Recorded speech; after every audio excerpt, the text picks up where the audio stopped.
انت ماشي بالفلوس دي ازاي في الشارع كده قدام البني ادمين، وماشي شايل ملايين والناس مش لاقيه تاكل ولا لاقيه حتى رغيفين عيش يا مفتريين.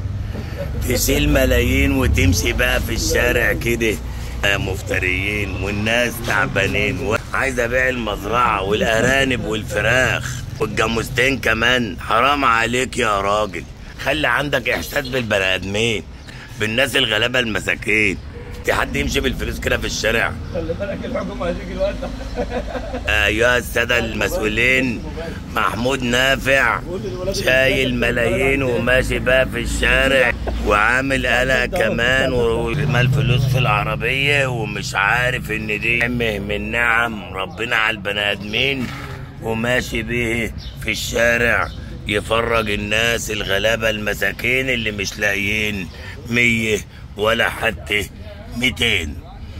وهو معاه رزم كتير، سواء خمسينات او ميتينات او ميات، رزم كتير وفلوس مخزنها من زمان وعاينها في الكنبه تحت السرير، وقاعد يقول عايز ابيع الارض وعايز ابيع الجاموستين عشان تعبان.